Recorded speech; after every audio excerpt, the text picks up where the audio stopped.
What we're looking at is a simple two-element telescope objective, two lenses which were created in the Lens Manager of Apex.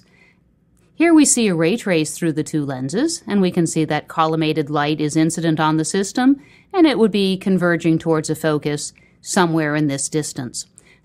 But other things we might do in this system is we have a very long path to the focus here. Maybe I might want to shorten that up a bit, and one way I can do that is to add components such as prisms.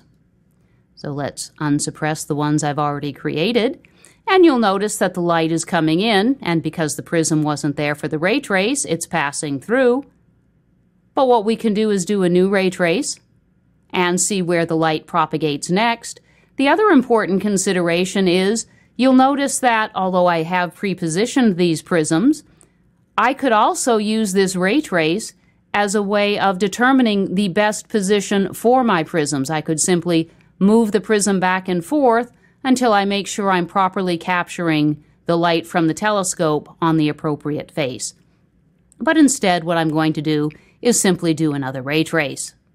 And now we can see that instead of forming an image downstream from the objective, our light is coming in, and via total internal reflection, it's propagating from this face to this face, then exiting back out of the prism incident on the second prism, where a couple of additional reflections occur before the light comes out and forms an image at this location. And what we've done now is significantly shortened the total length of our optical assembly. But of course, we can go on from there, and the next thing we might want to do is to look at that and say, well, effectively, what we have is 1/2 of a pair of binoculars. So what would happen if we added another set of these components? And obviously, that's what's already been done. So now you see we have two identical systems, and we'll just do one more ray trace. And as you can see, we have the light propagating through both paths of our binocular.